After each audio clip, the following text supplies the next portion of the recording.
This game is once in a century. Be there at Casey Center on February 12th. Go to HarlemGlobetrotters.com for your tickets to the 100-year tour. Chad Leistikow, Scott Dochterman, the two biggest Hawkeye and Big Ten beat writers, together on one show. Game Day Men's Health proudly presents Legends and Listeners. Best enjoyed with an easy Eddie from Big Grove Brewery. This is Legends and Listeners, exclusively on Iowa Everywhere.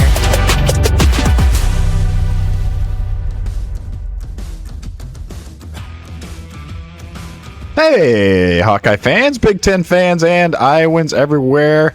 We lied to you. We got one more show here in the year 2025. Chad Leistikow of the Des Moines Register, Scott Dochterman of The Athletic for Legends and Listeners, presented as always by Game Day Men's Health. Scott, we are in the Channel Seed Studios. I'm in Tampa. You are in Pasadena. The Channel Seed Studios move everywhere, don't they? And that's what we love about this show. We're now bi-coastal, Chad. I think that's everything great. We're centered in the wonderful heartland that is known as Iowa, but we ventured out beyond our constrictive borders between the two rivers, as they say. That's right. Scott out covering the Rose Bowl between Indiana and Alabama. I'll have the ReliaQuest Bowl, formerly the Outback, Iowa versus Vanderbilt. We will talk about those games on our first show of 2026. But today we have a special treat for you. It is the Iowa Everywhere version of the Best Of show of Legends and Listeners. But we wanted to talk to you guys a little bit before all the clips are assembled. Scott, when you think back to the 2025 year that was, I guess, for Iowa sports in particular, what is the very first thing that comes to mind?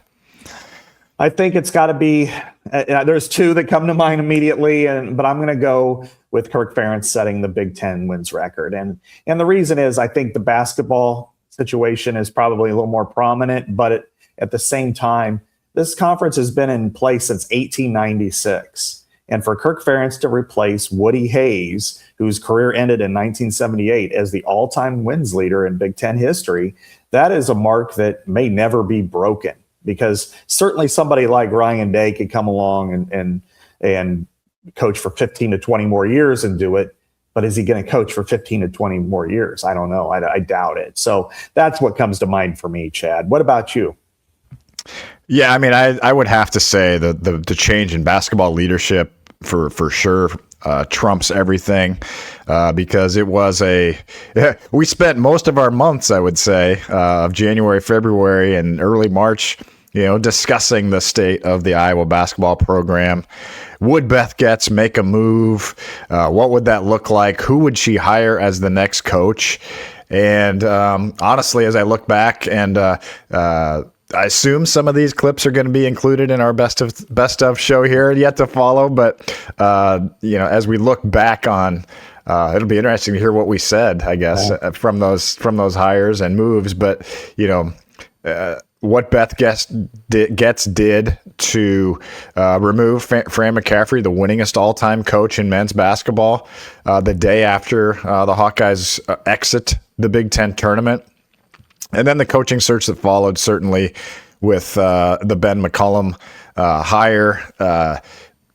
Well executed, but a big story. I mean, and that's a story that, we could be talking about completely differently. I mean, it could have been a botch, for example, and maybe it was bungled, and maybe, a different athletic director would have handled it differently. But I think it's early, certainly in the Ben McCollum era, Scott. But I think all in all, when you look back, as Iowa, completes its basketball playing of 2025 and looks ahead to Big Ten play now, you would have to say, I mean, so far, what's it been now? 9 months or so, about 9.5 months since the move was made to jettison Fran, that it's been a positive. Oh, for sure. I mean, hold on. That it really needed a foundation built. It needed everything redone. And for Ben McCollum to do it the way he's done it, I think is the right move. I mean, who knows if this means that they're going to be successful in March. We don't know. That is the primary reason why Fran McCaffery's not here. I mean, he won quite a few games. He reached the tournament, and he even won a Big Ten tournament championship, but he never advanced past the first weekend. But I think the two things that stand out for me with Ben McCollum is, one, he's trying to connect with the community, the greater Iowa fan base, which is students, traditional fans, non-traditional fans, and try to bring them in. It's not going to be an easy overnight switch. It's just not. And I think he's done a nice job of that. Once football is in the rearview mirror, and they're playing basketball teams in the Big Ten at home where people are paying attention, and that's when the switch is going to take place. But I think on the floor, we've seen him be able to coach in a way that we haven't seen at Iowa for a while. I look at the Iowa State game, and there are no moral victories, especially in the Cy-Hawk series. However, you can appreciate the difference in the way they play. And that is, we haven't seen Iowa play defense against Iowa State in, I don't know, decades. and not in basketball. Not in basketball. Football, yeah. Of course. But I do think that it's a 4-point loss on the road at an outstanding team. And I think the way they play defense gives you hope that they get in tight situations, Chad, they can turn the other team over. They can force bad shots. They can put themselves in a position to win on defense. And that gives me hope for Iowa that it can compete in those situations, those tournament situations, which they never did really under Fran.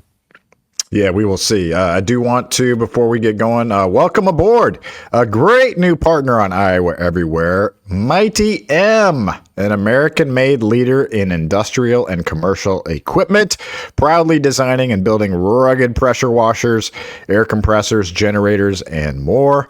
Founded and operating right here in Iowa and proud to be employee-owned, Mighty M is trusted by pros who need equipment that works as hard as they do and are trusted by the biggest names in the ag industry. Find your local dealer and see everything they have to offer at mightym.com, mitm.com. So appreciate them being aboard. We just keep adding sponsors, Scott. We're just like a private equity firm that just keeps piling up sponsors to fund our operation. We really appreciate their support. Well, if we could join the Big Ten with that, or Big 12, Yeah, let's buy a share in the Big Ten, Scott. Yeah, we need to do that. But Chad, as we know, those were the two biggest stories for sure to me this year. But there are plenty of others that I think stand out or come to mind, and some of which we'll revisit on this show, some of which are just kind of fleeting moments. I'll start with if we want to kind of go back and forth here with a few of these, and I'll start in football and the fact that Iowa spent $2 million to get a quarterback in Mark Gronowski, and the way he was he struggled early, as we know. The first game was like, oh no, here we go again. But I think overall he was a real positive hire for Iowa. A really nice free agent signing, and in the big picture. And so that would be one thing that comes to mind, Chad. I think there's a lot in basketball. What are some of the other thoughts that you would have about stories of 2020-25? Yeah. First of all, just quickly on the Gronowski topic. I mean, what a moment this ReliaQuest Bowl is going to be for him. I put this in one of my articles this week as well. But you think about it, Scott. This is probably you're more of an NFL expert than I am. But this is probably the last really organized high-level football game that Mark Gronowski is ever going to play quarterback in, would you say? I mean, it's probably not going to be an NFL quarterback. Maybe, I don't know. Maybe he plays in the CFL. I don't know. But, this is probably the highest level game he's ever going to play the rest of his life, is what I'm saying. So, big moment for him. I think he would have an outside chance to be like Taysom Hill. Kind of a hybrid guy where maybe and the NFL team would be smart to say, hey, let's work you in at tight end and kind of a move tight end like Taysom Hill, and then short yardage quarterback, run, that type of thing, occasionally throw. I think that could be in his future. It would take a few years to transition to that, but you're right, to play quarterback, to make a lot of passes in a game, not just one of two at the goal line type of thing. So yeah, I agree. This, the winningest quarterback in college football history against the, number two guy in the Heisman, and both quarterbacks have a lot at stake in this game. for a lot of reasons. So I think that's a good call. Yeah, I think another big story this year, Scott, would be just Iowa women's basketball first season under Jan Jensen, how it kind of evolved, what it became, and certainly the pinnacle. I don't know if the pinnacle moment, but one of the top moments of the year would have been Iowa's upset of USC at Carver Hawkeye Arena on Caitlin. When Caitlin Clark in the house, the Hawkeyes take down Juju Watkins with Lucy Olson. Having an unbelievable game. That was one of those moments where it felt like, hey, it's going to be okay with Jan Jensen. And then the Hawkeyes made a nice run to get into the postseason as a 6th seed in the NCAA tournament, won a game in the NCAA tournament. For a while, it looked like, God, could they even make the Big Ten tournament? Yeah. The way things were going for a while. So, so much spotlight on the Iowa women's program. And certainly as you look back at 2025, to me, you can't go without mentioning Iowa women's basketball. The attention level is out of this world when it comes to them. And I mean, you even just look at the Emily Rodriguez situation. She's back with the team now. Jan Jensen said just injured. But, people are just so into every little detail of minutia Iowa women's basketball. So just kind of looking back at just the, again, another season sellout for the women. So kind of just following that continued story in 2025 was also a big deal. And it was fun to kind of be able to track that and kind of see the love that Lucy Olson generated in her single year at Iowa and how that story continued as well. And Scott, as we speak, I mean, you think about it, the Iowa football team is ranked right now as we speak. The men's basketball team is ranked, and the women's basketball team is in the top 15 in the country right now. So, it's really been, they're going to finish the year probably. We'll see where the football team ends up, but in decent spots in all three of those major sports, and obviously wrestling is its own little category. Yeah. Wrestling, I don't think we have enough to go on right now based on how we're not experts, but yeah. But just they need to write their own script right now before us to really discuss them at length. And neither one of us. I mean, I wrestled in high school a little bit, but I wasn't very good at it. I would say this though, that the Lucy Olson arc and the Mark Gronowski arc are real similar. Because you've got Lucy Olson for a while, people are like, "Why did we get her? Why don't we just put somebody else in?" And play Aaliyah Guyton. People were yelling. Yeah, exactly. And she struggled at times. I mean, and there was a couple of games there, I think, and you were at them where she was benched. Late in game situations where you needed that player to come and step up. They had no real identity, and then in that USC game, she became the best player on the floor, when they needed her the most. And that was really impressive.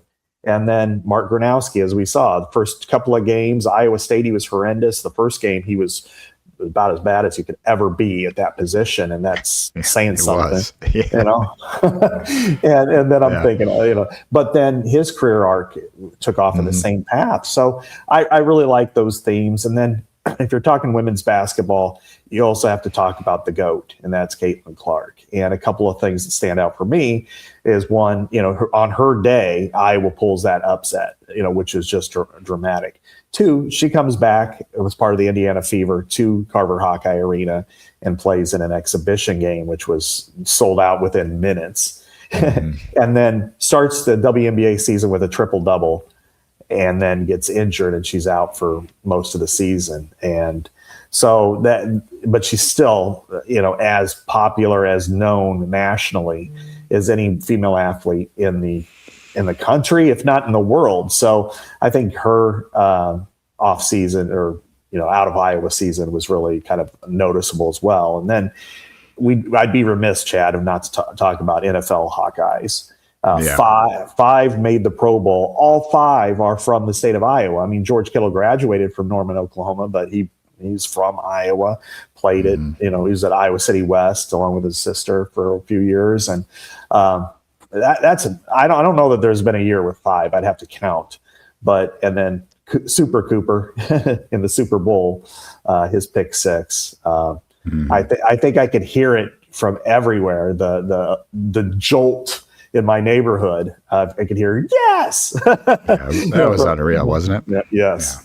And then yesterday on Sunday he was the LFG Player of the Game by Tom Brady. Yeah. That was pretty. What fun. a way to finish the year! Yeah, you got a trophy that said LFG, which we're not going to spell out here. No. Yeah. We may be able to not bleep certain things, but let's not go too far here. So the 5 were Kittle, Tristan Wirfs from Mount Vernon, Tyler Linderbaum of Solon, Cooper DeJean of Odebold, and who am I missing? Jack Campbell from Cedar Falls. Yeah, that's right. Jeez. Yeah. How about that? Wow. Yeah, and I think Cooper and I think Jack might be all pros. Wow. And it wouldn't surprise, Tristan's been hurt, so I don't know that he'll get there, but he would probably be a third first team all pro if this is the case. And I think Linderbaum at minimum is a second team all pro. So it's just been a remarkable year. I mean, that's something that I think Iowa could, hand out business cards about if they wanted to. Yeah. Well, we want to thank Tyler Linderbaum for paving the way for the Chicago Bears to clinch the NFC North. But we also want to thank you, the listeners, for sticking with us all year long. That's what this show is all about. That's why these clips were assembled, kind of a best of the year. We don't have all the say over what got included, but we're guessing that a lot of these topics we talked about were there, and that's what we thought. By the way, Scott, I did pick Iowa to win, so I didn't follow. What you didn't influence me. I looked at it analytically, and I've got the Hawkeyes beating Vanderbilt 30-27. So we both picked the Hawks, even though they're underdogs. I feel good about it. I feel good about the pick. We'll see if that blows up in my face, though. Yeah, I went 31-26, close game. I think shootout. I think it's probably like 31-20, and probably with like 2 minutes to go. The Vanderbilt scores another touchdown, tries for the 2-point conversion, doesn't get it, tries an onside kick. Iowa recovers. Kirk gets dumped and cries very happy tears. Yeah. So that's I had a vision of that. Well, I got Drew Stevens walking it off to finish his career. So there you go. All right. Well, we'll get to the clips now. From our folks at Iowa Everywhere. We appreciate you guys listening. Enjoy this and enjoy the game, Scott. Yeah, enjoy yours, Chad, and everybody have a happy new year and a safe new year. And we look forward to talking more in 2026 about these topics and more.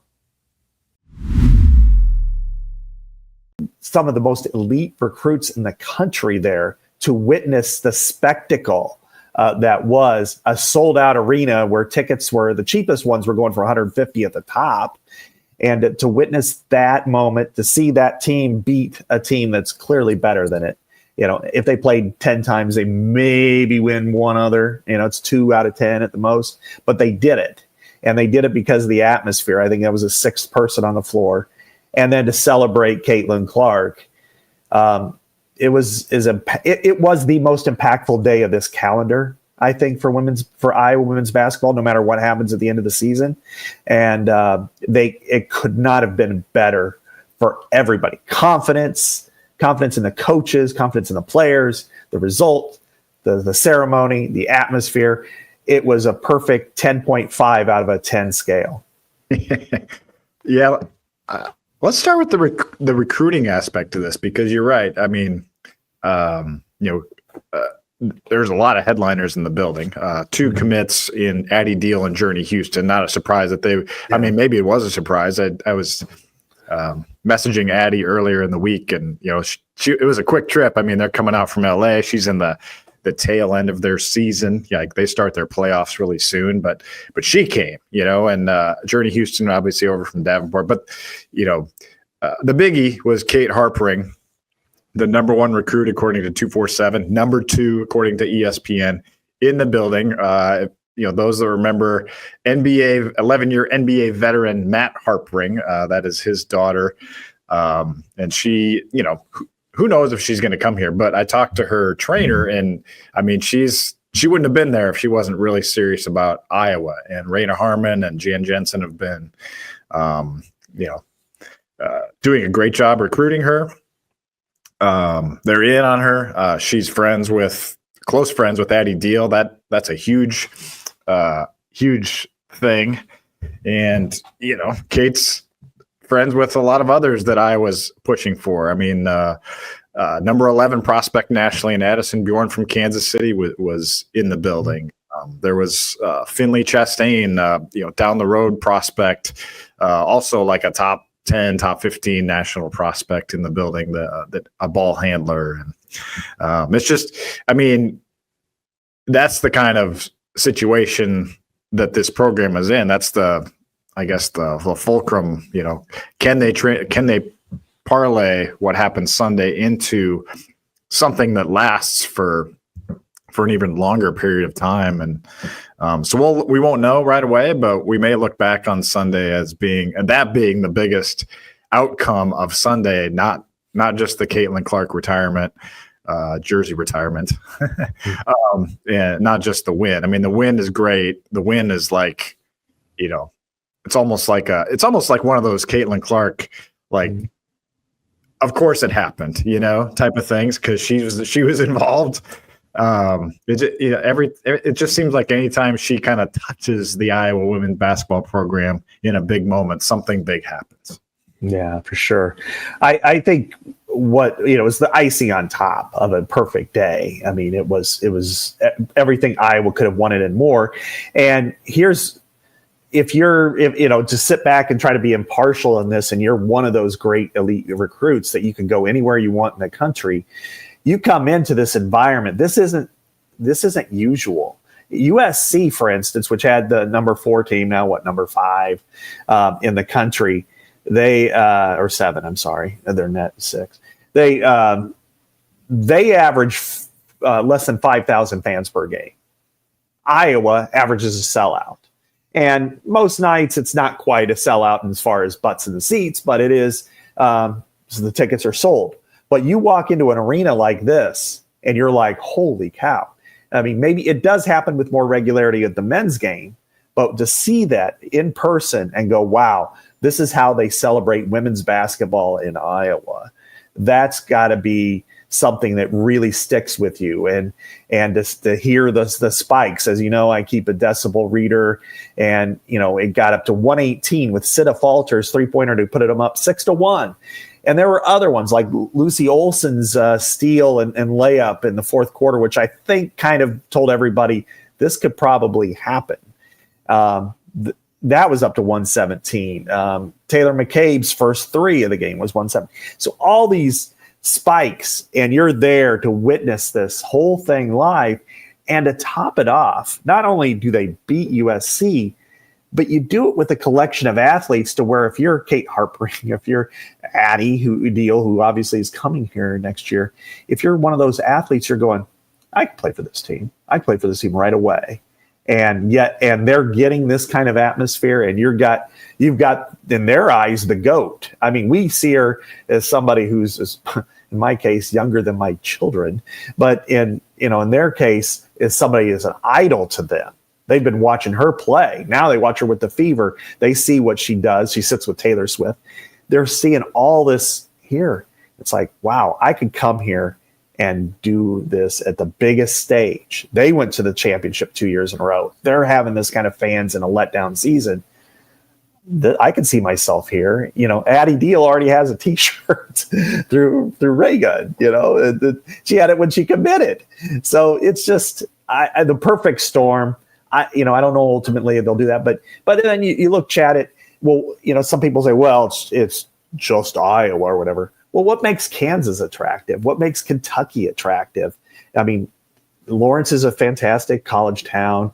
Lexington, I haven't been to it. I imagine it's pretty good too. But is it that, Tuscaloosa at Alabama? Is Tuscaloosa just some mecca that makes, that was a yellow brick road? No. It's because the winning. It's the atmosphere. It's the collection of athletes, and it's the coaches. That's what makes, and the history and tradition as well. That's what makes it all great. And Iowa has that now to offer in this sport. Yeah, a lot there. That's what I'm just kind of feeling, thinking, wondering, just what this turns into for Iowa women's basketball in the future. And it felt like there was a lot of like trepidation, I guess, the first few months of the season, but it almost felt like Sunday was like, oh yeah, like, Iowa women's basketball isn't going anywhere. It was one of the more exciting moments that I've experienced watching the Super Bowl. And the older I get and the more I'm around people, it's about rooting for the people we've covered. Yes, we're Bears fans and we want the Bears to win, but I'm not to the point of rooting against somebody that I wrote about and talked to and visited at their home and everything like that. And to see Cooper DeJean, a rookie from little Odebolt, Iowa, pick off a pass and do what he did 3 times 2 years ago and did 2 times with an asterisk his final year at Iowa. It was one of the more exciting moments. I mean, it was like, yes, and I'm sure, forgive me for having a little bit of an outburst at home for him. And I imagine I was not alone in the state of Iowa for people, even Cyclone fans were probably excited for it. I mean, it is just an unbelievable story from a small town kid, a small town Iowa kid to Super Bowl. And still, I mean, he should have been a Hawkeye senior this year. He would have been a true senior. So really young guy and neat guy. And just good. We had Phil Parker on the Hawk Central show this week. Hope you guys check that out. But it was fun to talk to him about Cooper and kind of how he played that ball. How Iowa, you could see the Phil Parker, Seth Wallace, how they teach defense. Eyes on the quarterback, studying film. He knew Mahomes when he rolled out, liked to throw across the middle. And Phil said on an interview, he thought he baited him a little bit. He thought he baited Patrick Mahomes, right, via film study and eyes on the quarterback. And I think that's beautiful too. And he has the ball skills to catch it, and then the open field running ability to score. And he showed it. It was an incredible moment. And to be able to get in the end zone, I was kind of worried there about the 3-yard line. He was going to get dusted. And, I was worried for like an instant. I was like, it's Cooper DeJean. Yeah. Like at Rutgers in 2022.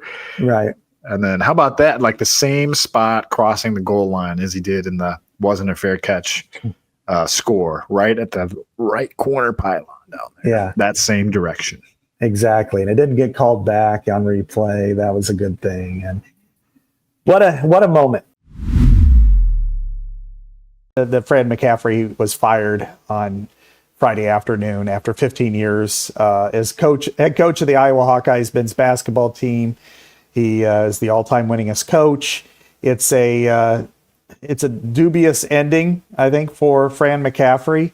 And it was interesting to some extent because on Thursday night, I asked him point blank after his press conference, which was actually the first one I'd been to this year for Fran, because I've been to, when I've been in Iowa games, I've usually been writing something about the opponent. But I asked him point blank, do you expect to be the head coach for Iowa in the future and beyond? And he said, I do. So it clearly came as a surprise to him based on that response. And it didn't take too long for Beth Getz to come to that conclusion. My guess is she came to that conclusion a while ago and was waiting for the conclusion to the season before she made it happen. So, Chad, what was your first reaction to this? And, I guess kind of take us behind the scenes and what you may know about it. Well, I think we can safely say that Beth probably decided this quite a while ago. I'd love to know when she kind of came to this conclusion. We probably will never know that. Obviously, this is her decision. I think that as we get into the coaching search as well, this is on the athletics director. This is her decision. I can't remember if I shared this on the show or not. If I have, I apologize. But I think it was before the Oregon game, maybe. I was talking to Gary Barta. He was at the game. And, we were just kind of obviously just talking kind of off the cuff. I wasn't interviewing him or anything like that. But, I was just kind of like, we knew what was going on with Iowa basketball. And I was like, what, as an athletic director, kind of what do you do? What do you go through in this time? Like we're just talking or whatever. And I don't think he would mind me sharing this at all. He's like, you're in that chair by yourself. I mean, it's your decision. It's your You're on an island, I think is what he said. And that's the way it should be. I mean, there's no point, getting a room together and getting like a 7-6 vote or whatever. She is the athletics director. It's her job. She's in this chair. It's a highly visible job. It's a highly high pressure job. She should want, and I know she does, she should want to have that decision. And she obviously has been, on this all season long. I mean, she's seen every game, I was actually thinking about this earlier today. She arrived here, Scott, September 22, right? Right. When she got, what has she seen in Iowa basketball since Iowa men's basketball? Actually, Iowa basketball since she arrived. Yeah. Think about it. From the women going from good, really good, but 2 unbelievable years. Right. And she arrives after the Big Ten tournament win with Keegan and Jordan Bohannon. She arrives at the Chris Murray year, which they made the tournament, lost in the first round.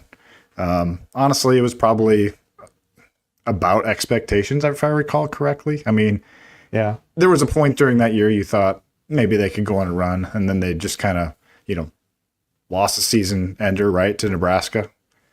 Lost in the Big Ten tournament as a 5 seed.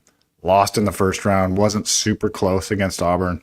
Then the next year, again, don't make the tournament. I mean, this is what she's seen at Iowa. You understand what she has seen. So this is her decision, and it doesn't surprise me whatsoever. I would say, Scott, don't you feel like, though we didn't know for sure what she was going to do, like it just felt like there was no votes of confidence. You could see it in the stands. And I think as Tyler Tashman in our pod reported, I mean, really the fans voted on this one by not showing up. No question. And I wrote a column just basically saying that the Fran McCaffrey era just didn't give fans enough reasons to care. And that kind of apathy is ultimately what made the decision. Because if attendance was solid, strong, decent even, then you take it to what happened on the floor.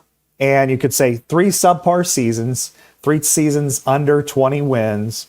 You made the tournament one year, you made the NIT another year, and then this year you're going to the Crown or whatever. And, but then that's when Beth has that tough decision or tough discussion, not decision, and says, hey, we've got to get better here. What are you going to do to get better on the floor? But that's not the case, because I think Fran, through his career, has probably contributed enough as a head coach with his decision making on the floor to earn this mulligan and get a chance to make it right.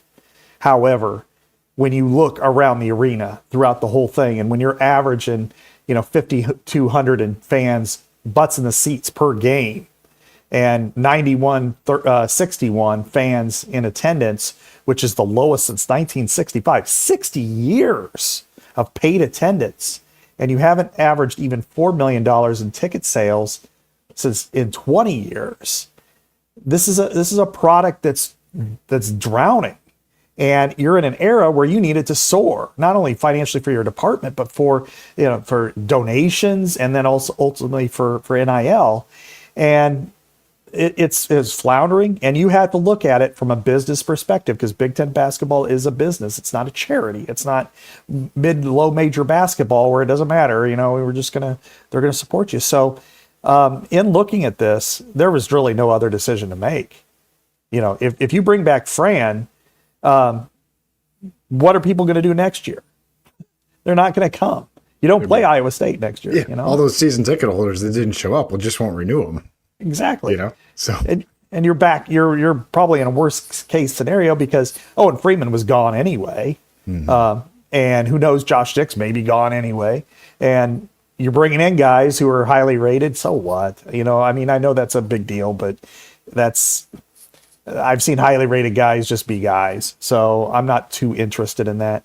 I just think this was the only decision to make. And there are a lot of other factors that we've discussed privately that, we can bring up more regarding like NIL, that, Yeah, NIL's in a terrible situation here. He didn't help it. He did not help it at all, and that is his fault. He had more opportunities to make that happen, and he chose not to. So I think this was the right decision. Absolutely, it's okay to feel bittersweet. About appreciate his career and also be excited for the future. I don't know. I guess I've rambled along a lot here. So yeah, that's all right. It's a big topic. Yeah, I mean, so my bottom line is right decision. Absolutely. My first gift on this Christmas came on Christmas Eve day when I drove to the West Des Moines office of Game Day Men's Health for that weekly shot of testosterone. A great Christmas present for me. That was a great way to start the day. And it was busy there, so I know a lot of you men out there were getting loaded up before your Christmas gatherings as well. The good people at Game Day Men's Health can truly help you feel like you're in your 20s again. I just finished I did a 5-mile run to practice on Friday out here in Tampa. That was a lot of fun. Showed up sweaty.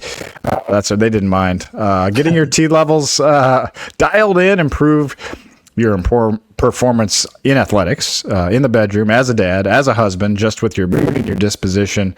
At least that's what I've discovered, and I know that I'm not alone in that feeling. Make sure to check him out if you haven't already with a private, no obligation, free consultation by visiting GameDayMen'sHealth.com or stop by one of their locations. Our outfit sponsors them Our sponsors are from Ankeny, West Des Moines, North Liberty, and now Naperville, Illinois. So we appreciate Game Day, and we're so thankful they are a presenting sponsor of Legends and Listeners. Great way to start your new year, too, if you've never gotten hooked up with them. It is. It's a great gift. A lot of us go into the new year with resolutions or, hey, I'm going to lose weight. Hey, I'm going to get in better shape. Hey, I'm going to feel more healthy. This is a perfect time for it. And they work around your schedule too. I generally do it on Mondays. This week, they'll bump it up a little bit for me. I did it on Friday as well, just because I'm going to be gone for a week. I know, Chad, you a lot of times you take your extra shot with you. I'm sure you did this time around, and you'll give yourself the jab down in Tampa. But I did get a to-go shot. Yes, you got a to-go shot. Okay, yeah. But I do think it's kind of funny. I think we're, like this year for the holidays, for Christmas, I'm like cleaning out my closet because there's so many clothes that don't fit anymore, and it's a good feeling. Don't get me wrong, but sometimes I'm like, oh, okay. And I think Game Day Men's Health did a lot for me on this, and took my shot today. Went to the gym, feel really good. I needed that after Christmas and what I ate. So anyway, you all should do the same thing. A lot of you guys are still in Iowa City, and Big Grove is going to have a big party to celebrate the last game. And it's going to start at 10 a.m. at the Big Grove in South Iowa City. And as you know, if you've ever been in there, that thing's a gigantic place. It's like as big as Kinnick Stadium's playing field. And what a great opportunity to go out there in style. You can pick up your Easy Eddie, which is fantastic. I love it. Citrus Surfer, the neighborhood beer, 1939. What a perfect opportunity, because these Iron Men could also what they represent a lot of what the Iron Men were like in 1939, and great amber ale there. But if you're in Iowa City, head there. I'm sure there's going to have watch parties in Cedar Rapids downtown, all by the river, in Des Moines downtown, and then of course the OG in Solon. So there's a lot of food. Kickoff's at 11 Central Time. I'll be watching it at 9 a.m. Pacific Time. Unfortunately, not at Big Grove, but I would certainly have an Easy Eddie if it was near me where I'm going to be. And the food's great, the beer is great, and even if you're drinking an athletic beer or something like that, make sure it comes there at Big Grove with all their food. Yeah, down here in Tampa, I don't have a can with me this week for the show, as I usually do from Athletic Brewing. But John James, our man, down here in Tampa is going to hook me up. You've been down here before with John. Yes. He operates the media hospitality room, and Tom Caker was over there and said, "Hey, my friend Chad needs NA beers," and he called me and he said, "What do you need?" And I said, "Anything from the Athletic." So he was going to go out shopping. I'm going to go to the media room probably either later tonight or tomorrow night and check it out, see what they got for me. So Athletic Brewing is a fabulous sponsor of Legends and listeners. They are America's largest dedicated non-alcoholic brewer, and I've continue to be so happy that they are on board with us as a non-drinker. No need to wait for your resolutions, folks. Start right now. Only a few days left till January 1st. Might as well get going. Athletic Brewing is fit for all times, day or night. Any time of day, have that NA beer. I had a bunch at Christmas, a lot of different varieties, but it was fun to be able to pour a glass of NA beer and enjoy the games and not for me. I don't need that in my system anymore, but it's great to have that taste of authentic good beer. It really is good beer. As a former drinker, it's good. So I encourage you guys to check it out at athleticbrewing.com. Ackerman Plumbing services the Iowa City area, and we're thankful for their support here on Iowa Everywhere's Legends and Listeners and Instant Iowa. Ackerman is only in the residential plumbing business, so your calls matter and will be answered in a timely manner, even after hours on holidays. Whether it's for a plumbing emergency, routine service and maintenance, equipment replacement, or upgrades like tankless water heaters and water filtration systems, call Ackerman. We love a business that's growing, especially here in the great state of Iowa. And Ackerman is looking for another service tech to join their team. If that's you or you know someone, reach out to Ackerman Plumbing. A shout out to the entire Ackerman team, Corey, Stacy, Aaron, Nathan, and all the rest. So visit ackerman-plumbing.com for 5-star residential plumbing services in the Iowa City area. Yeah, my dad had Ackerman out. He did it last Friday and had a really good experience with them. So kind of discovered some stuff that was maybe going on that didn't know about, and so very professional, good ideas about how to fix it. So I'll be following up with you guys on how that all goes. But so far so good with Ackerman. We love them. Thankful they are aboard.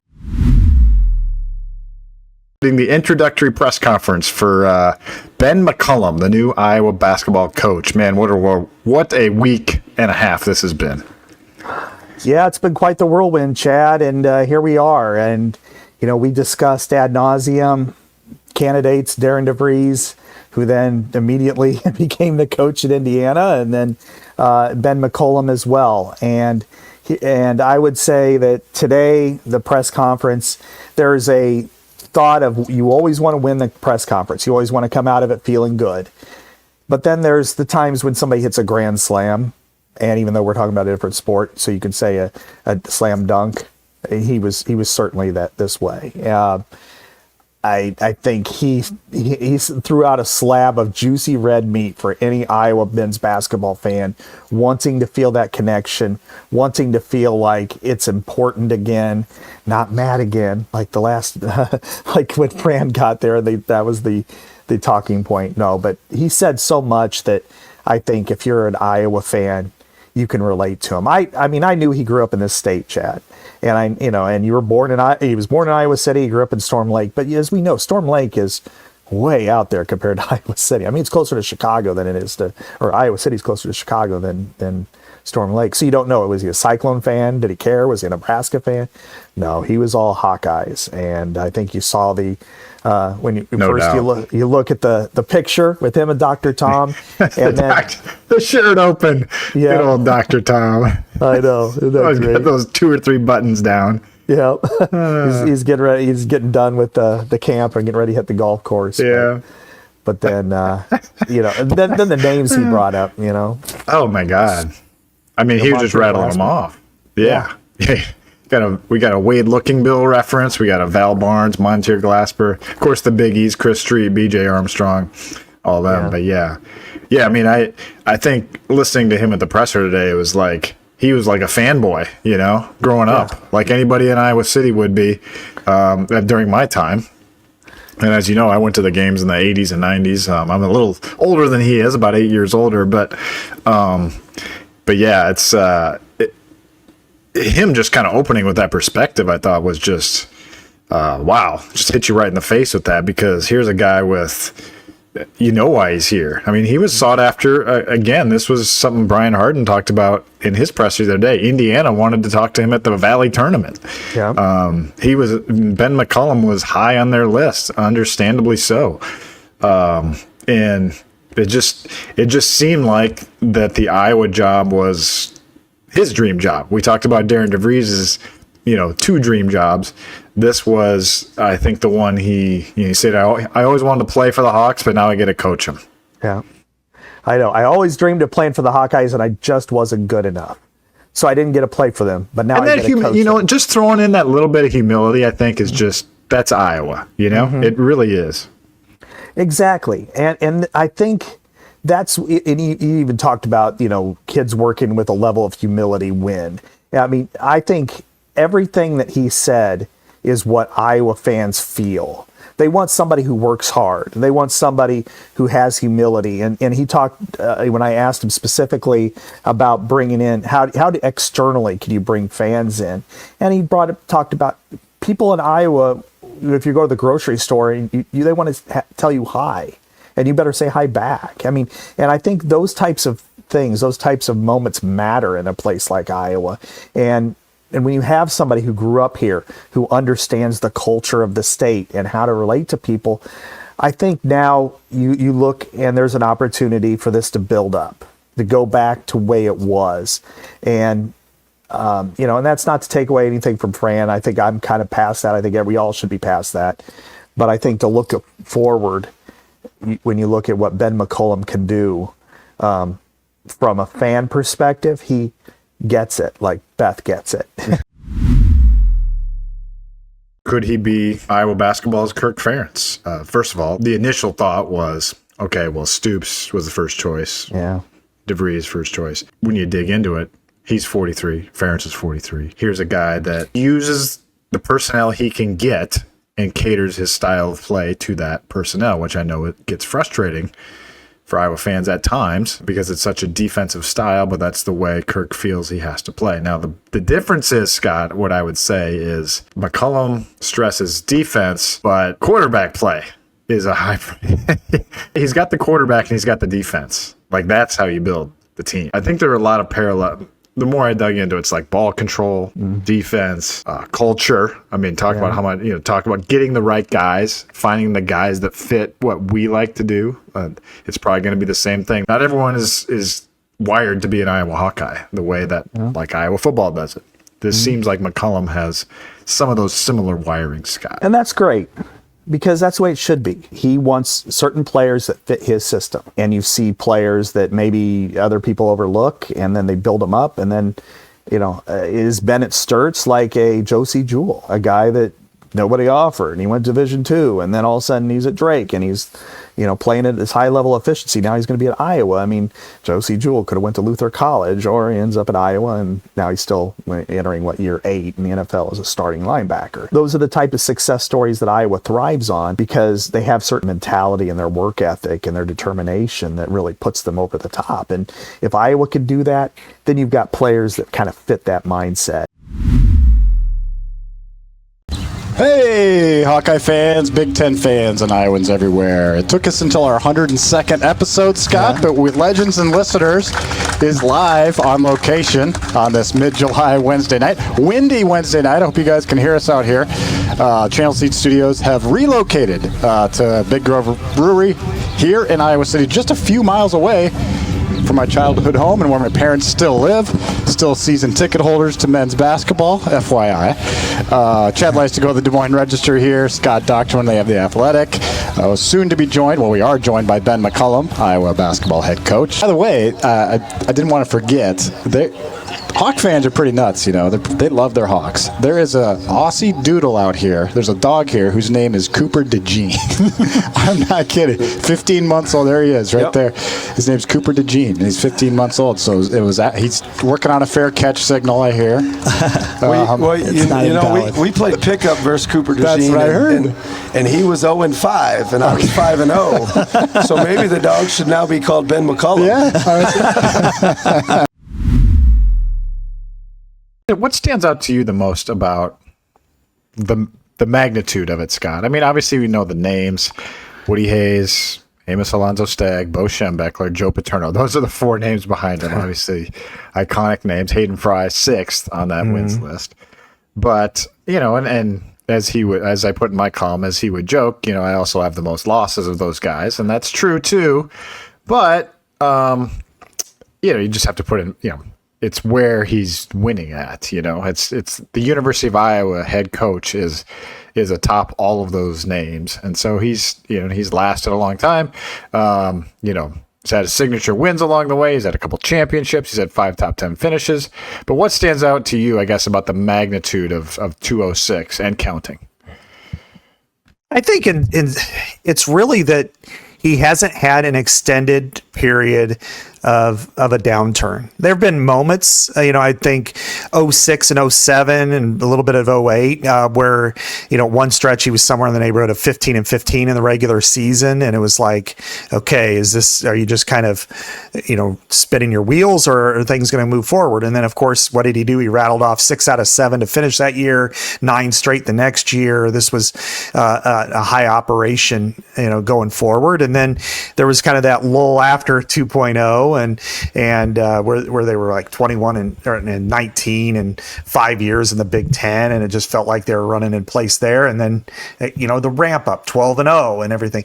And even the last 10 years, I think what really stands out to me, Chad, is we were there for the fall or the downturn of Hayden Fry. We watched the whole career, grow up watching him, covered him at the end.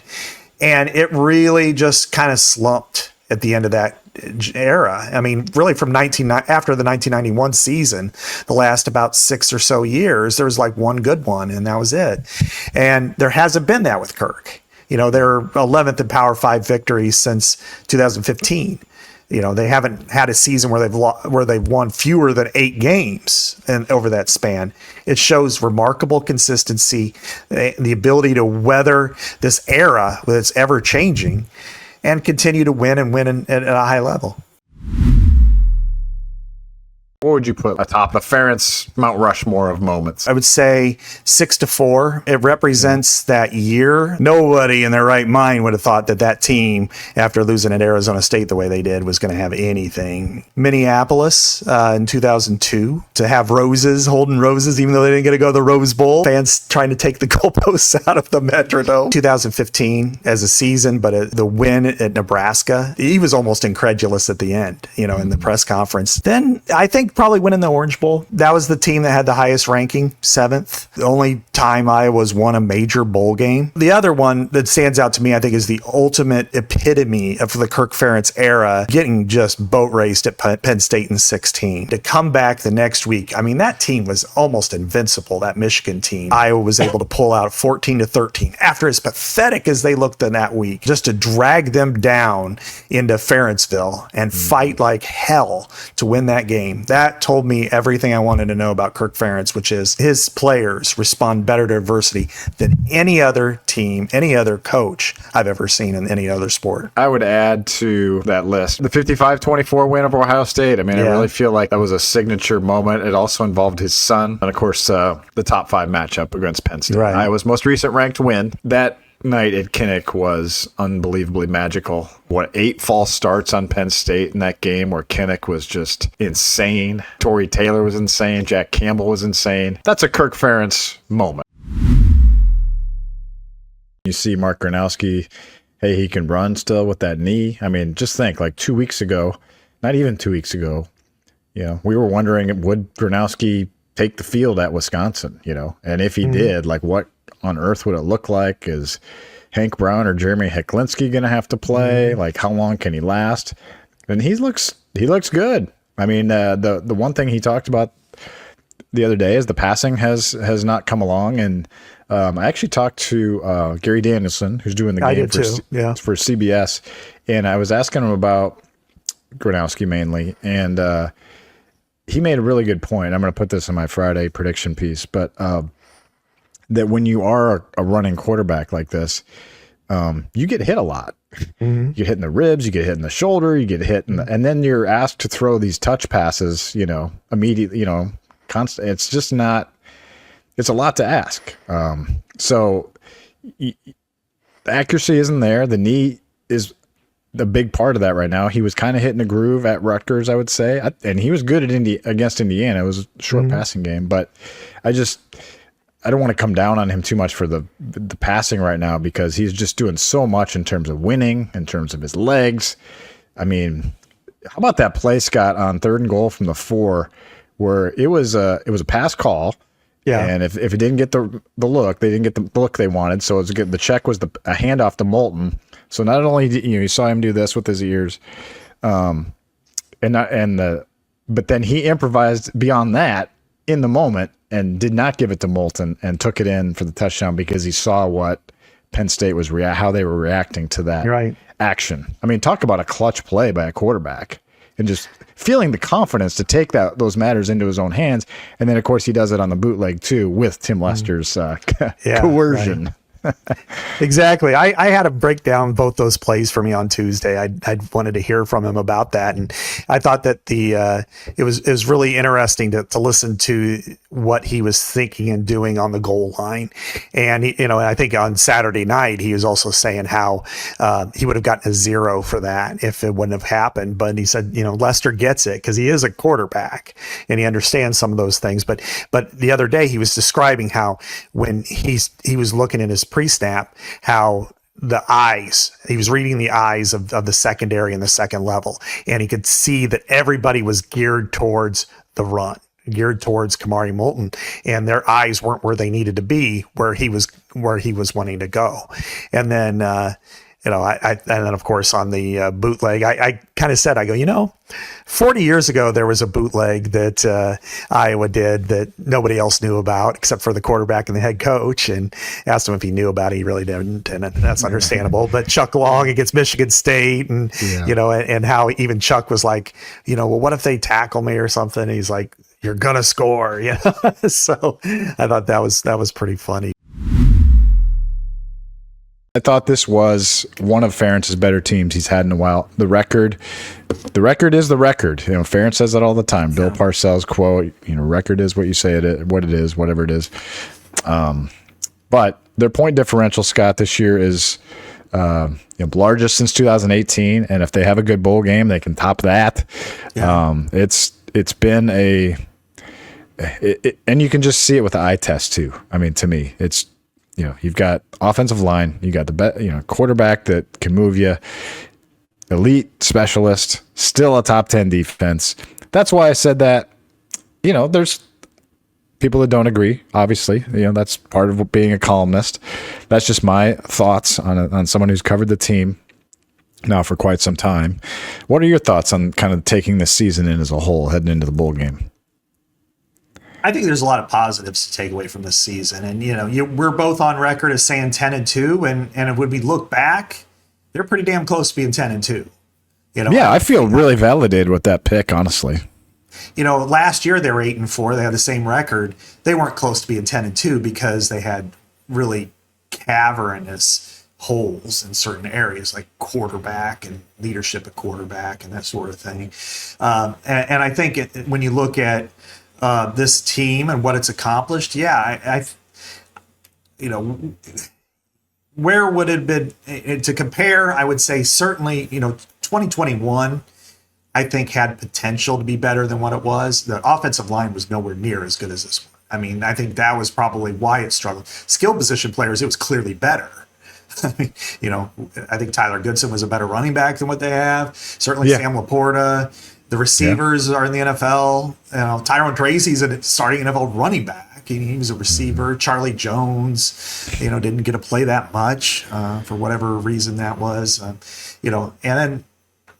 then there were a couple other years in that category. This is kind of like the 18 year to me. And they had probably more talent. In that year, I would say, when you have both tight ends who were in the NFL first round picks. Yeah. Tristan Wirfs, Linderbaum didn't play yet, but Alaric Jackson. Then on the other side of the ball with, AJ Epineza Yeah. and Anthony Nelson. I'm sure I forget a few guys, but so the Neiman, Riley Moss and Julius Brents were true freshmen. Yeah. Back then. Right. Starters. Yeah. It's just so I mean, but I think this is in that category. This is in that good / there's like a great level, which is the record, and then there's the really good team that didn't quite get the record. We can go all the way back to the Hayden era for that. Like 83 was a really good year. They were 9-2, but they didn't win the Big Ten. So therefore it's like seen as 83 isn't as good as 81, but 83 was a much better team. 91, they were 10-1-1, but didn't go to the Rose Bowl, and the Big Ten shafted them with the Holiday Bowl. Otherwise they would have gone to like the Fiesta or the Cotton if they would have been in the market. They were ranked 7th in the country at the end of the year, 10-1, and then they went to the Holiday Bowl, tied BYU. And I think 08 was in that category, 18's in that category. I think 20 was as well, because when you had multiple receivers who were still in the NFL. Amir Smith-Marset, Brandon Smith, Tyrone Tracy, Charlie Jones, Tyler Goodson, Sam Laporta. I mean, those are skill position guys. That's pretty good. Alaric Jackson, starting left tackle.